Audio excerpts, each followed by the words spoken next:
Hello, everybody. I am Michael Rozier, pastor of Strong Tower Ministry, and I want to thank you for taking time to watch Just the Voice. How many know that God is not a God of accidents? He's a God of divine arrangement. And He has arranged for you to be able to watch this broadcast today. I pray that it's a word just for you and that God would meet you in this moment at your point of need. Now let me take you into the sanctuary to hear Just the Voice.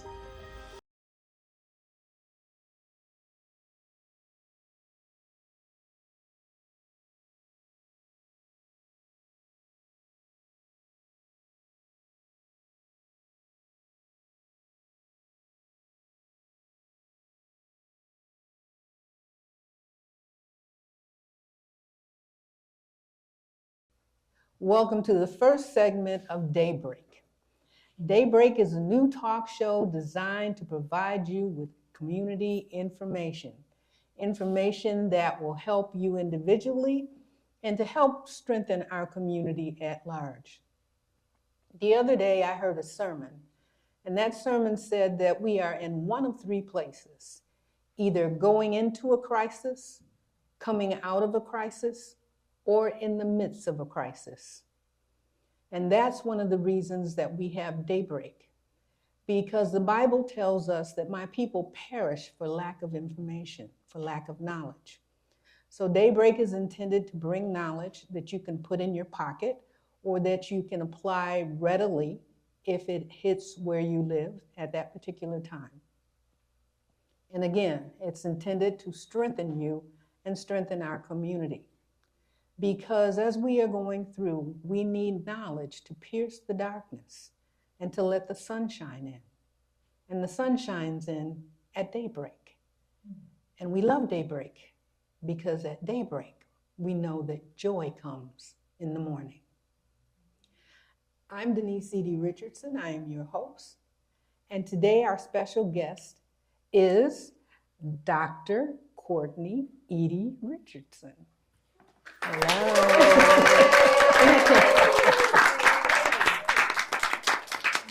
So I want to say welcome to everybody in our audience today, and a special welcome to Dr. Eaddy-Richardson, aka Courtney.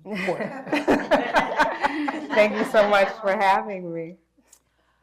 Courtney is a psychologist. So tell us, how did you come to this career path? Yeah, my path was actually what you could probably call untraditional. So I was in pursuit of a career in performing arts for quite a long time. And I got my MFA in acting. An MFA, who knows what that is? A master's in fine arts. Okay. And after I got my MFA, I moved to Los Angeles so that I could pursue a career in acting and in music. And I was there for about 3 years, and life in LA was challenging and expensive. And so after that time frame and 2 totaled cars, I decided it was time to come home. And my goal in coming home was to regroup, retool, build up some financial resource, and get back to it. So when I started to look for employment, I ended up working in the public school system. And that job changed the trajectory of my life. I was working as an administrative assistant to a grade level principal, and as such was kind of in the front line in the office for parents, but in particular for students who were coming in and often sent in with behavioral issues. And so my job was to sit with students before they could get to administrators.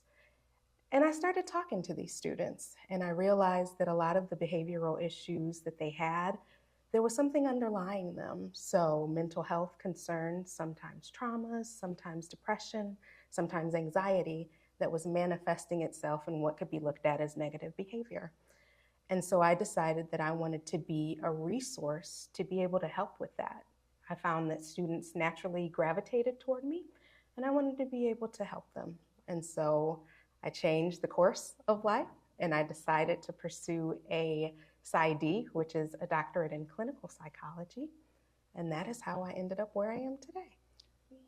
Well, that was quite a journey, but we're glad that you ended up where you are.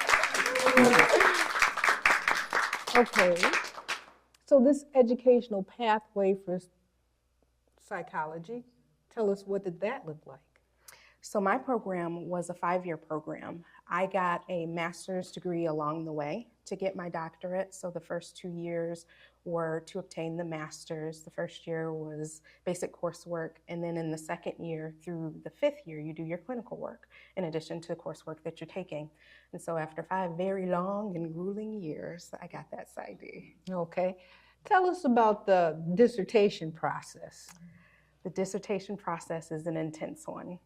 And some of the best advice that I got when I decided to pursue this career was how to manage the anxiety and the stress of dissertating.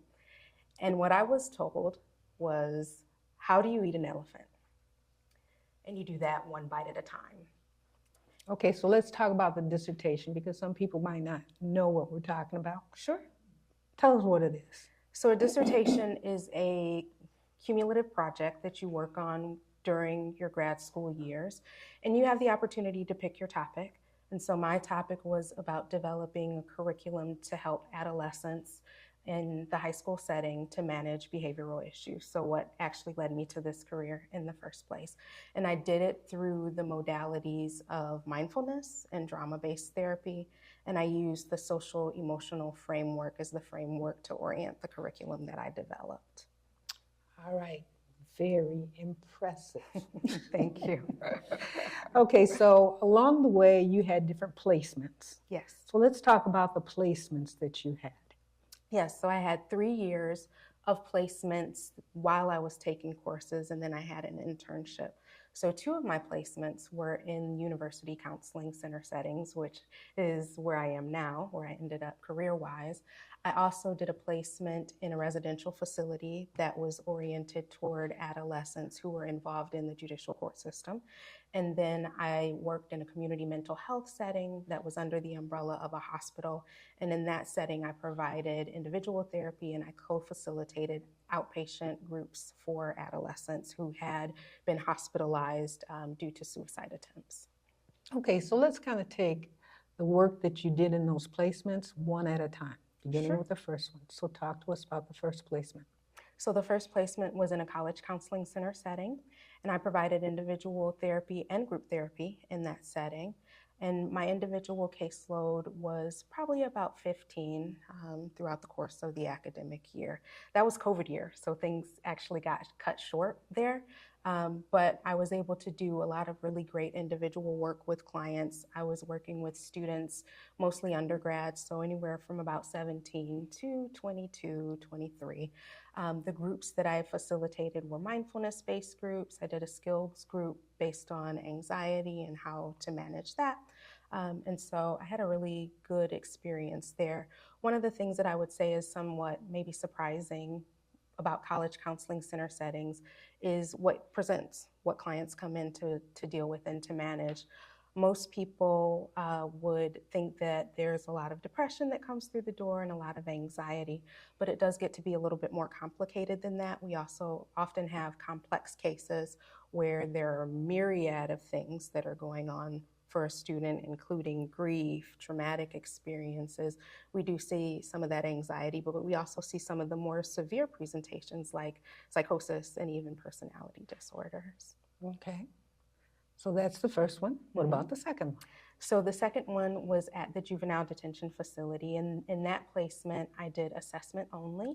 So those students were placed in the facility to be able to determine next steps for them. They were somehow involved in the court system, and they needed to be determined. It needed to be determined where they were going to go following that. Were they going to be in residential and maintain that placement there, or were they going to go home or to other different environments, and what types of support that they would need. So my job was to do a full psychological battery or evaluation and use the measures to assess behavioral issues, what type of supports they need, what types of presenting problems they were coming in, and then to make recommendations based on that evaluations that I would present to the courts.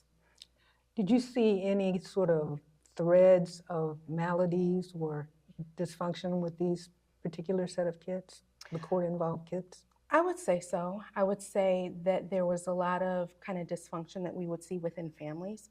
Generally speaking, when adolescents have issues that they're dealing with, they're not dealing with them in isolation by themselves. So they're often coming from traumatic environments. They often have families or parents who have difficulties too. And so we would definitely see that among those students. Okay, and the next placement?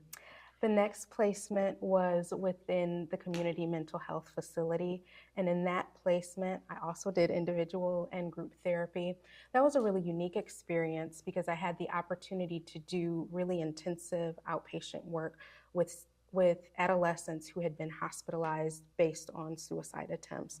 So we actually worked with those students 3 times a week for about 4 hours a day to be able to provide them with intensive group therapy. I also had a caseload of individuals that was ranging in age range from 13 to about 45. Okay. What particular group speaks to you the most with regard to your counseling, your therapy? I would say adolescents and emerging adults. I think that's my sweet spot. That is where my heart is. One of the things I love about working with that age group is it's such a precious age for identity development. So to really have the opportunity to work with that age group and help them find who they are, what they want out of life, and to empower them to be able to achieve it. Apple doesn't fall far from the tree, does it? No, it doesn't. So what's your current position? My current position is in a university counseling center setting. I'm at the University of Michigan in CAPS, and there I also do individual therapy and group therapy, and I really enjoy working with that population. I'm an embedded counselor there, which means I'm housed in a different location than CAPS Central, and I'm geared toward working with a specific program, specific department of students. So what's CAPS? CAPS, Counseling and Psychological Services. Okay, all right. So what was your response when you heard them calling you Dr. Eaddy-Richardson? Well, there wasn't much of one because I didn't really realize that they were calling me. And I was like, what is my mom doing here? And why are they calling her? I love that. What mental health conditions are you most often addressing? Trauma. Among the population that I work with, I see a lot of trauma.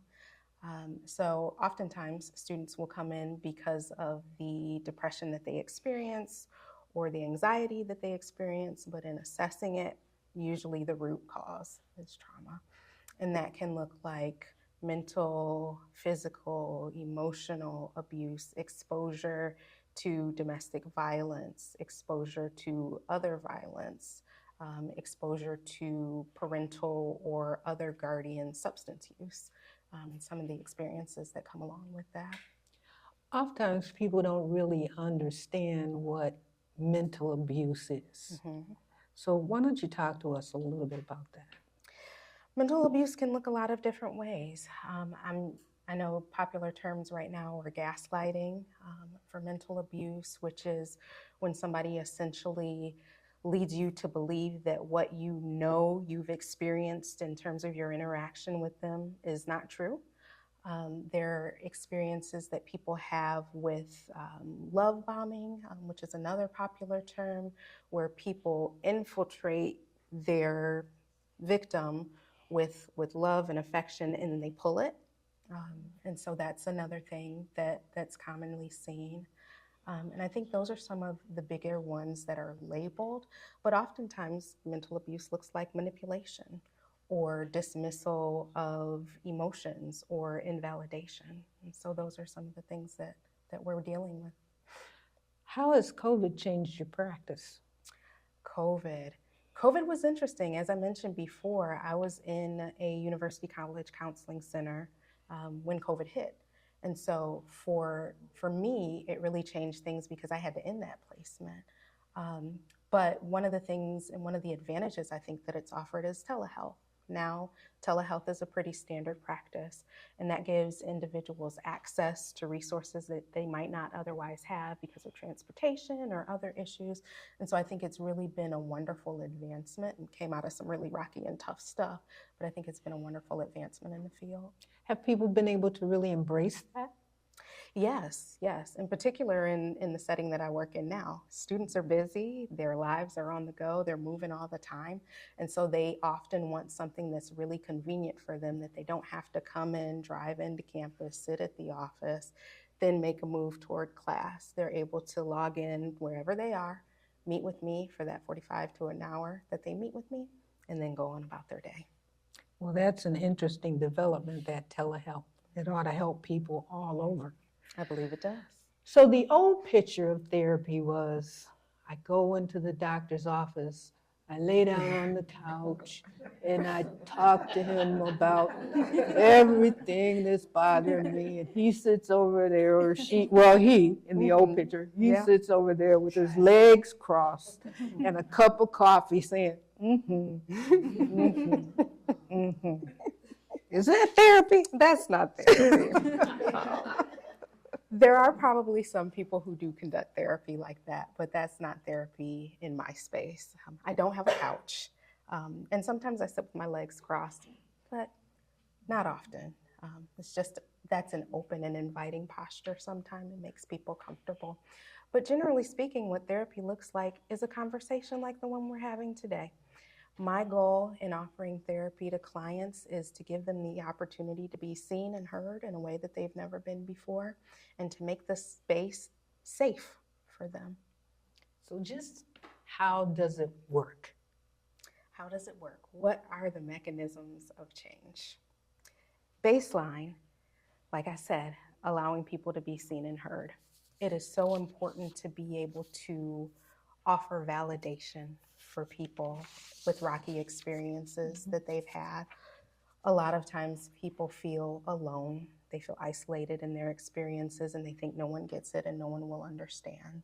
And so my job is to let them know that someone does, someone sees them, and then to be able to validate the feelings and sometimes normalize them too, to help people recognize your experience in terms of the emotions that this experience evoked for you. That's very normal, and anybody who went through that experience would respond in the same way. I also take a stance of empowerment, and I take a strength-based approach. So I look at, what does this individual bring to the table that's good, and how do we use that to add to it and expand their toolbox and to get them to see how wonderful and magnificent they are. To be seen, to be heard. Mm-hmm. How many of your clients come to you having never been seen or heard? Most of them. Most of them. I work with a population of first-gen students, and so their experiences are very different sometimes from what members of their family have been through. And so when they take their concerns to their family about what they're experiencing in college and how tough it is, and some of the isolation that they experience and separation, their families don't get it. No fault to them, but they haven't experienced it, and so they don't understand. And so I offer them a space where they can feel seen and be heard, where they have a voice. You know, there are a lot of communities, including ours, unfortunately, sometimes where you grow up and you're supposed to sit down and be quiet. And you don't have the opportunity to speak about your experience, and you certainly don't have the opportunity to voice an opinion that is different than those who control that space. And so I give people the opportunity to do that. What role does race and or religion play in therapy? That's a great question. There is a lot of literature out there that suggests that individuals who are of minority identification want to have therapists who either look like them or hold a worldview that will embrace their differences. Okay? So one of the things that I think becomes important is the level of comfortability that somebody feels with somebody that they're sitting, a therapist that they're sitting across from. and race can be an important factor in that. And even if they don't share the same race, if they share a minority identity that makes individuals feel like they can be related to and understood, that's going to help. As far as religion, the role that that plays, that kind of depends on the client. Some people want that incorporated in the work that they do, and some people don't. So I kind of take my lead from the client and ask them, what's important to you? What are the important aspects of your identity that you want us to incorporate and hold in this therapeutic space? And if religion is one of those, then we do that. Okay. What about cultural competency with regard to therapists and healthcare generally? Mm-hmm. Yeah, there's a complicated history there in terms of cultural competency. But one thing I can say that's slowly but surely happening in the field is the recognition of the need for it. We're not there yet all the way, but it is happening. And there is coursework and CEs or continuing education units that people have to take in order to become more culturally competent. And so it does play a role. One of the things that I often tell students and other people that I'm recommending to services is find a clinician that feels like they fit for you. And don't get discouraged if you meet one or two that don't fit, whether that's based on your culture and your identity or other factors. It's really important to find somebody that makes sense for you. Okay. So shifting a little bit, I want to talk about suicide and suicide ideation.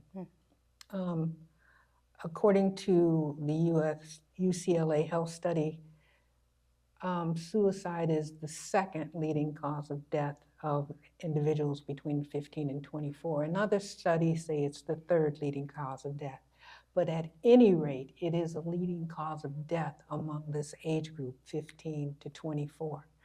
How often are you seeing it presented in your practice?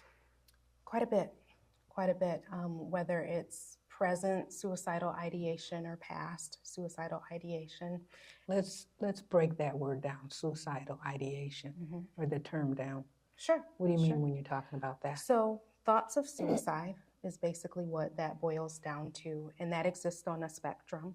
So that can be all the way from thoughts of, I wish I didn't exist anymore, I wish I could press pause, I wish I could disappear, all the way to more active suicidal thoughts, which are, I want to die, I want to kill myself, here's how I'm going to do it, here's when I'm going to do it, and here's my plan. Okay. And so anywhere within that range, individuals can fall. And because it's a range, because it's a spectrum, there are a wide percentage of clients that will have experienced that to some degree or are currently experiencing it. I think there's often a peak in high school. High school is really hard. That early adolescence, mid-adolescence is really challenging because there's a lot of hormonal things that are taking place. There's a shift in landscape socially. There's a shift in how you relate to your parents that isn't always comfortable. This tug of war that happens with regard to identity. And when those kind of plate tectonic shifts and they get off course, that can lend itself to suicidal ideation, which is usually rooted in a sense of hopelessness, helplessness, and feeling out of control. Okay, so we have that statistic about that 20% of high school students have some degree of suicidal ideation at some time in high school, and that 9% of high school students actually make an attempt of suicide. Those are big numbers. They're devastating. And that trauma particularly puts kids at risk for suicide. Can you talk about that for a minute?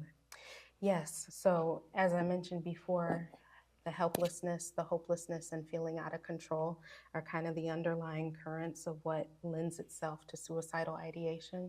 So anytime you have a traumatic experience, that's something that's left you feeling out of control. It's likely something that has isolated you from other people around you in the sense that you don't think anybody is going to understand the experience that you had. There might be some shame with regard to what you experienced, and there might be some guilt in terms of, I should have been able to prevent this, or I shouldn't have allowed this to happen to me. And so those pieces elevate the likelihood that somebody will attempt suicide or even just have the ideation of, I don't want to be here anymore. Okay. Well, one of the things that we're being told is that the suicide rate with Black youth between the ages of 10 and 19 has just increased dramatically. And for the first time in 2022, that rate surpassed their white counterparts for the first time in the history of this country. And that the rate of suicide with Black youth has increased from 2018 to 2022, 54%. Now, those are devastating numbers. And it also indicates that the rates are increasing among Black youth faster than any other youth. So those numbers tell us that we have to do a lot within our community. So Black youth are less likely to get treatment. And we know that there are various factors for those. Systemic inequities, racism, poverty, stigma, cultural mistrust of the healthcare system. Talk to us about any of those things that you'd like. That's a long list, and they're all important. I think cultural mistrust of healthcare systems, which includes the umbrella of mental health, is a big one. There's a very complicated history with regard to Black people in particular, but people of color and mental health history. If you look back at the diagnostic manual that was used during slavery, you will see that there were mental illnesses that were labeled for slaves who didn't want to be slaves, and slaves who were resistant to their masters. How do you go seek services from somebody whose career is rooted in that history? We also know within the context of the medical system that there's often this perception that Black people don't experience pain. And there have been a lot of historical research run to inflict pain on Black people and say, oh, well, they don't feel that. And so it gets to be really challenging to encourage members of our community to go seek that support in a system that has not historically supported them, and in a system that still has issues with regard to support. Because as I mentioned before, cultural competency is something that's relatively new in terms of being able to develop that in clinicians. So everybody doesn't have it, and everybody doesn't value it. Mm-hmm. Well, and the church plays a role in that too, because so often in churches we are told, just go pray over it, it'll be better. And so we have to get real. We do. We do. So how do we do that? How do we get real? How do we get real? I think we have to reduce the stigma around it. We have to promote resources.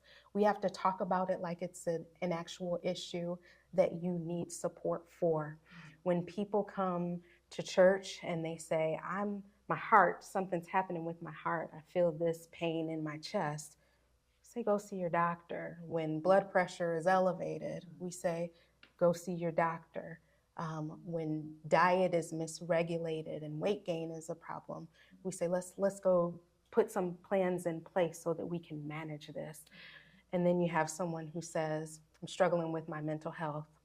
Go pray. And that's really difficult. And one of the reasons that that's difficult is because it's dismissive of the experience.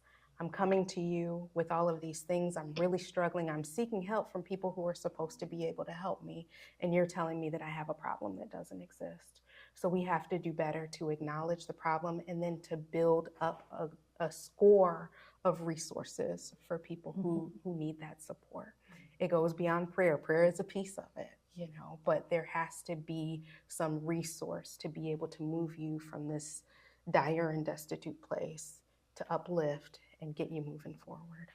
Okay, that's very important, that prayer is part of it, but it's not the end of it, because God has placed around us all resources for what we need.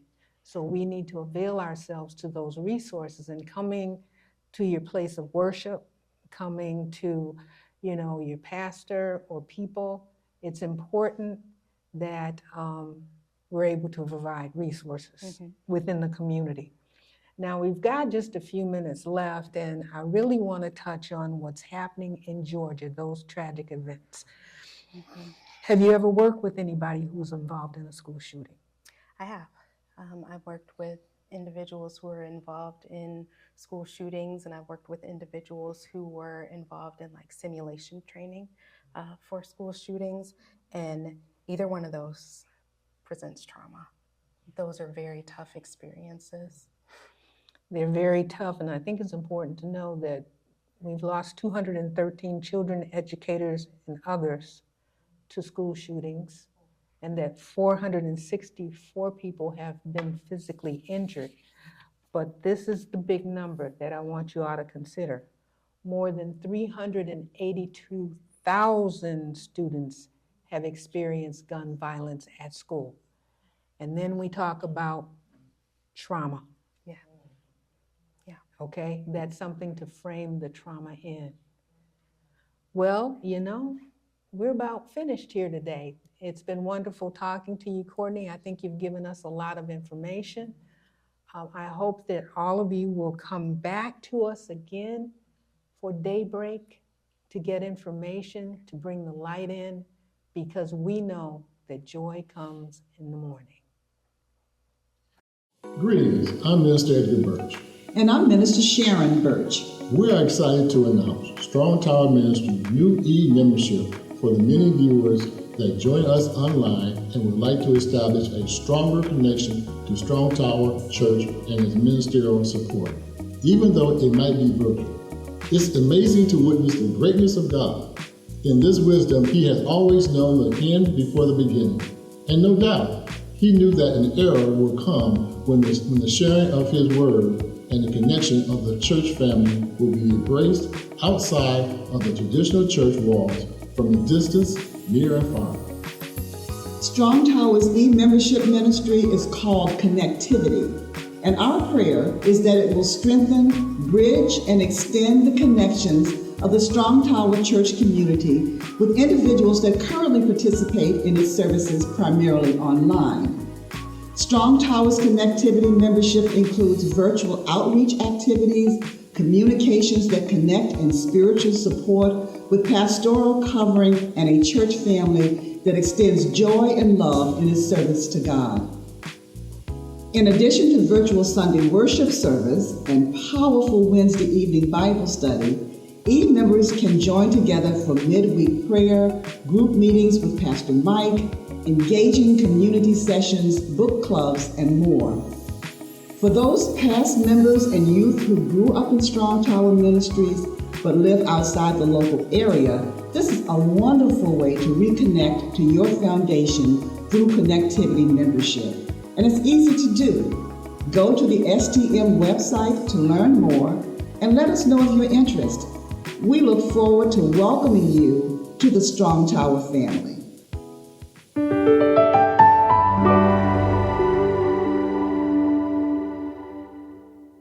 Now it's time for some Q&A. Okay, behind you, Jelani. Dr. Courtney, I Yes. thank you so much for your presentation and enlightening us more on, trauma that the youth is experiencing. I heard Dr. The other doctor. The other doctor, right? Start out by saying that the suicidal rate in the African American community is pretty much quadrupled, right? And so, Stand up, Pat. thank There you. you go. And so I'm wondering, are there any specifics that you can find or tell us rather, what caused such a large increase? The rate to increase so with the suicidal rate with the youth. I'm not sure Exactly. I haven't delved into the research surrounding that. I'm sure there is some. And because it's on the rise, I'm sure that that research is ongoing to try to figure out what some of those things are. But we've had some really major shifts in the states within that time frame. So we had COVID that happened, which was pretty traumatic for everybody. But we all know that African American communities were disproportionately affected. We had a very difficult election and a difficult presidential period, and that creates turmoil for people. I think this community aspect that we're talking about and the hush-hush that exists in the African American community probably contributed to it as these social factors increase and the ability to like find resources and go somewhere and get support. You can't do it. So when distress goes up and the response to distress is still low, people feel like they don't have any resources. And so my guess is that some of those things have contributed to that rise that we see. And I'd also like to add to that, Pat, technology and the involvement of youth with technology and the isolation that it brings for students. You would think that because they're on technology, they're developing, relationships, but it's the exact opposite. And you want to speak to that, the lack of development of relationships? Sure. And the isolation of technology? Okay. Sure. There's been a significant decrease in social skills that we see because, number one, because of the technology piece. So people are talking in sound bites, right? They're doing things for likes, and when they don't get them, that's devastating for them. But then you have this issue where this group of students was in middle school, high school during COVID. Okay. And so their worlds were kind of shut down. They weren't relating to anybody. They weren't connecting to anybody. They missed a lot of their milestones. And so they really, really struggle to connect to one another. They really have a hard time just even figuring out how to talk to other people. And they have some really skewed expectations in terms of friendships that cause problems. So if I talk to you twice, you should be my BFF. And then when we don't mesh or things kind of fall apart between us, then I'm really hurt by that. I'm really impacted by that. So that's some of what we see with regard to social skills and internet usage and social media in particular, and COVID. And then we also have to, also have to figure in the LGBTQ community and what's going on there.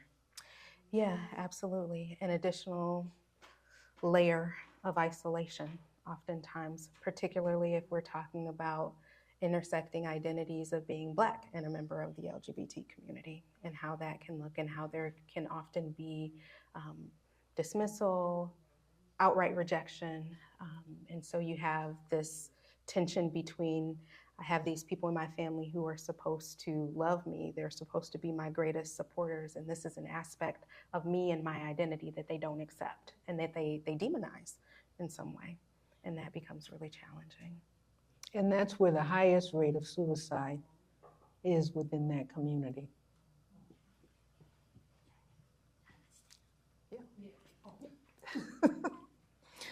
I have two questions.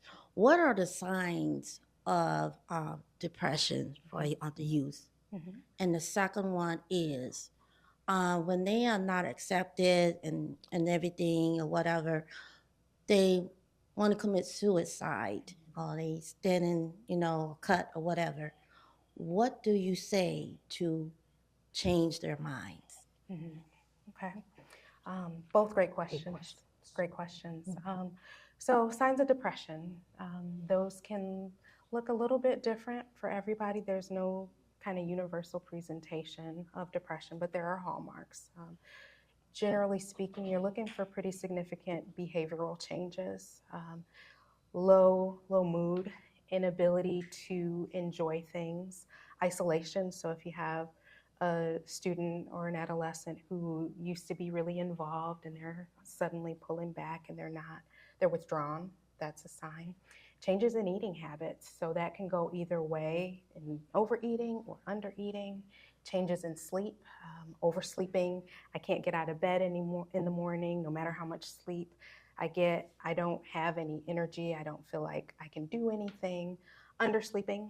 I'm getting a couple of hours of sleep a night and I just can't rest. Okay, so those are some of the hallmarks. I'd like to add to that. Sure.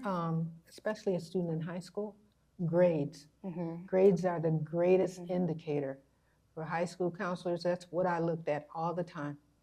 Is this student's grade consistent? And when they dropped, I knew that I had to get to that student immediately. There's always a reason for something like that. It doesn't come out of nowhere. So when you see significant changes like that, those are important to target. And your second question, what do you do? What do you say to someone who is experiencing suicidal thoughts, somebody who's cutting, because that is something that we see. You say, I see you. You say, I hear you. How can I help? Right? There's a desire sometimes to want to do a lot. And sometimes it just takes feeling supported and knowing that you want to get them to the resources that will be helpful for them. And the cutting can look like cutting. It can look like burning, because students, they also burn with cigarettes or anything else. And it can also look in other ways of even pulling hair out. Pulling hair out, erasing. So students will take erasers to their arm and create bruises. And so self-harm can look a lot of different ways. It's not always cutting that we see. There are a lot of different methods. Some people will use restricting their eating to be a mode of self-harm. And so they're kind of doing that intentionally to inflict harm and pain on themselves. And usually there's like a drive behind that of I deserve that. And the pain, doing something to transfer the pain from the emotional to the physical. That's what we're looking at in a lot of cases. Or feeling really emotionally numb and wanting to feel something. And so getting that physical sensation of cutting or other forms of self-harm to be able to feel something, garner some feeling. And sometimes it's just to help somebody else understand that, look, I'm in pain. You know, you see those cut marks, you want to know why they're there. That gives them an introduction to you to say, I'm hurting. I'm hurting. So it's important that as a community that we have a response to these things, a knowledgeable response. When a kid presents to us as hurting a young adult or even a senior adult, because it's not all confined, the symptomology is not all confined to adolescence, you know? So we have to be aware and be mindful. Any other questions? Is the suicide rate higher in males or females? Is there Females. females? Okay. It's higher in females. You want to talk to that? I was going to say there's often a difference between males and females and how they attempt. Males tend to choose more lethal means, and females choose a little bit less lethal means. So I think that's something to be aware of if you're dealing with someone or you know someone who's had some suicidal thoughts. What do they have access to?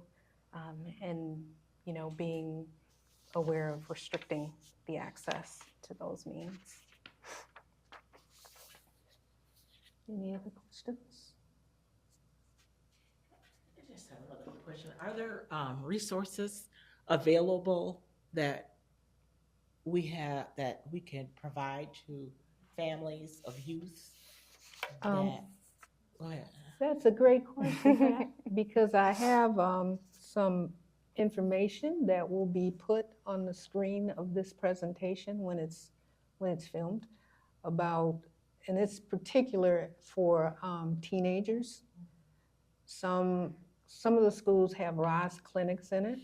Those ROS clinics from the University of Michigan, where they will actually offer counseling services to kids free of charge. A lot of the in Ann Arbor, Scarlett Middle School has it, Pioneer High School has it. I know that Ypsi Community Schools has ROS in some of their schools.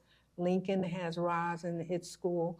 So there are means available that they don't have to pay for, that they can just go into in a regular school day. They're always housed someplace where it's discreet, where people won't see them going in and out. So that is available. We have the Corner Health Clinic that offers youth therapy. They have psychologists there, and that is free depending on your parents' income. Also at Ozone House for those kids who are homeless, who want to seek some help that way, they can go there. And very often they're asked the whole family to come in and have therapy. In addition to that, there is the Washtenaw County Mental Health Services, and that website is also on this information that will be presented. And there's the 988 hotline.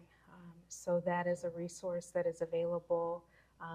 Individuals, adolescents and adults alike can call 988 and be connected with somebody and talk to somebody so that they can get some support in those really high intensity moments. Mm-hmm. Question. You both work with the youth. What if a parent says, no, my child doesn't need help? We'll just handle it, what goes on in our house stays in our house. How have you both handled that? You want to start? You want to follow me? Yeah, I do. Very often, parents will say, well, we don't do that. My kid doesn't need that. And it depends on the severity of the need, because you have to do a referral. If it's really severe, the kid really needs the Department of Health. Okay, but generally, I'm able to convince parents that they should get help for their kids.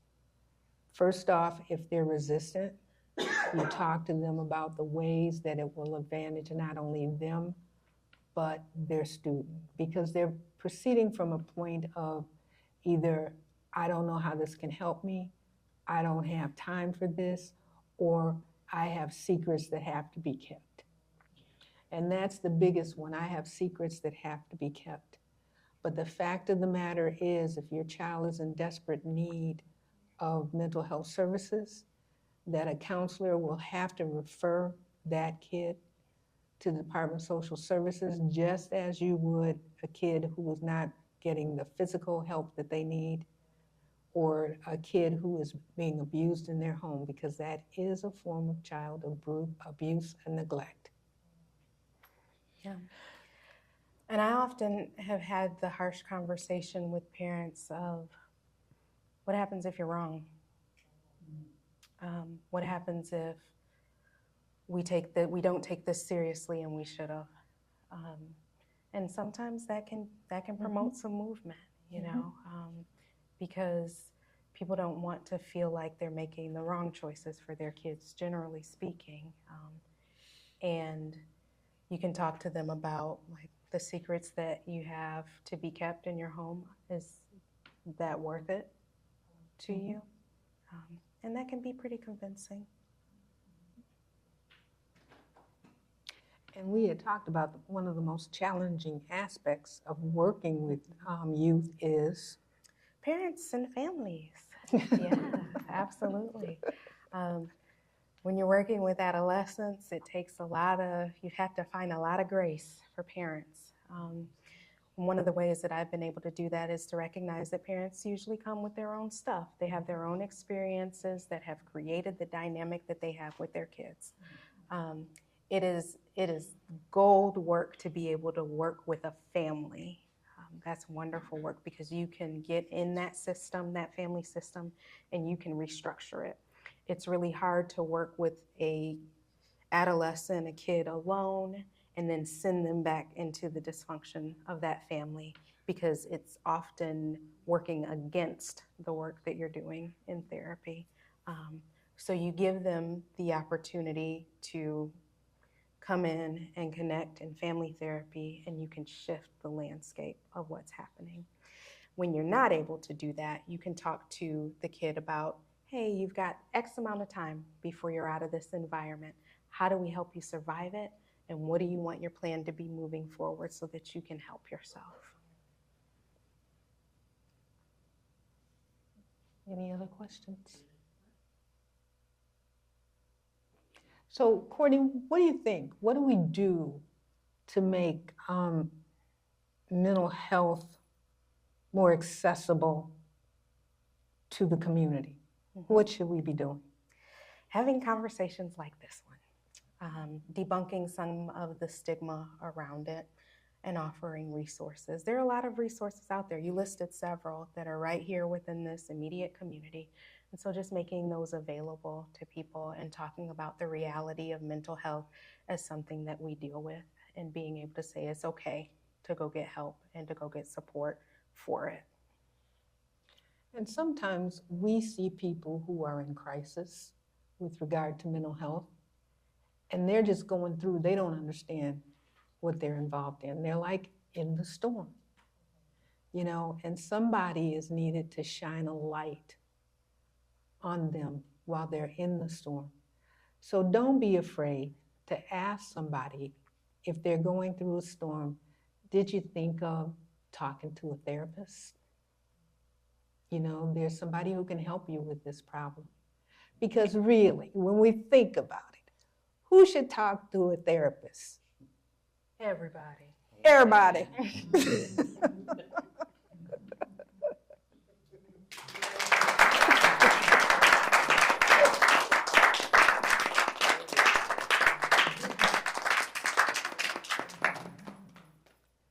Thank you again, and thank you for your questions, your lovely audience. I hope you come back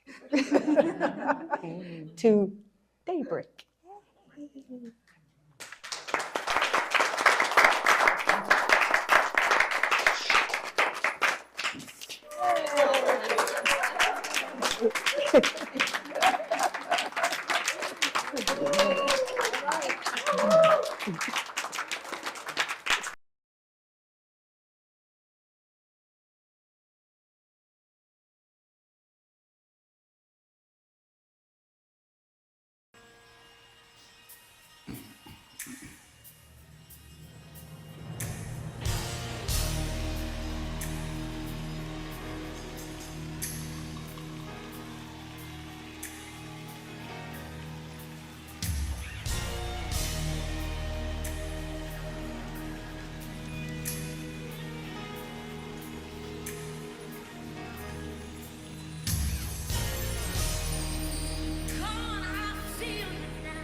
Carry me for my next move. My faith is being tested, but I know you will come through. Just like you did for Abraham. God, I need you to show me your sign. So today I challenge heaven, 'cause I feel in the spirit it's manifestation time. So here I am, Jesus. All I have is your word. Show yourself to be God. I know you won't let me down. Oh, Jehovah Jireh. I won't stop believing. Jehovah Jireh. I promise I won't stop believing. I gotta release it for somebody else. God, I feel you now. Preparing me for my next move. My faith is being tested. Oh, no. But I know you will, you shall, you got to come through. just like you did for Abraham. Lord, I need you to show me your sign. So today I challenge heaven, cause I feel in the spirit it's manifestation time. So here I am, Jesus. All I have is your word. Show yourself to be God. I know you won't let me down. Yeah. Somebody wave your hand and say, I won't stop believing. You ought to lift your voice and shout. Promise I won't stop believing. 'Cause I've seen you do it over and over and over. Oh Lord, I won't stop believing. Can I tell me, Jehovah Jireh? I won't stop believing. I tell you that this is what I believe. That the same God who raised Lazarus from the dead, yes, the same God who caused Jehoshaphat and his army to triumph. I believe that the same God who delivered the three Hebrew boys is the same God who can tell me extending I won't stop believing. Yeah. Jehovah Jireh. I've gone too far to give up on you. This is what I believe. You are the same God who raised Lazarus from the dead. The same God who caused Jehoshaphat and his army to triumph. I believe that the same God who delivered the three Hebrew boys is the same God who can tell me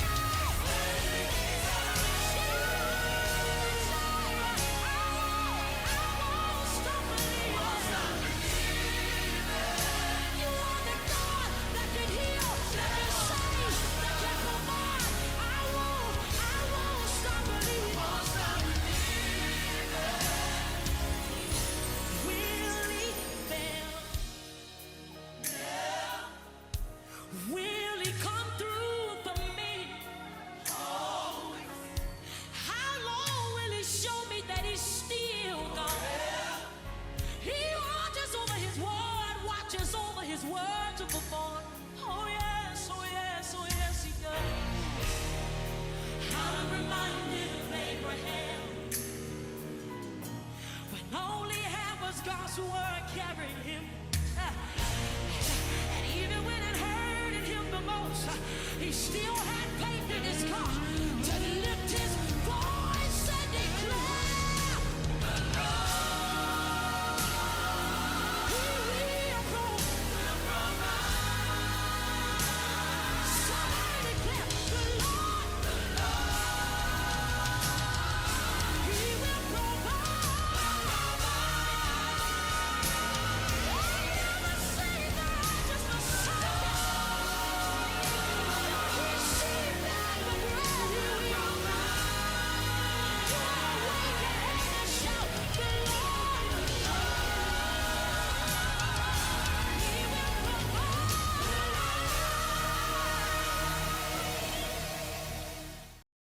Thank you for joining us on Just a Voice with Pastor Rozier and the Strong Tower Ministries family. We would love to connect with you on Facebook. And if you are ever in the Ypsilanti area, please join us in the sanctuary, because the name of the Lord is a strong tower where the righteous run in and are safe.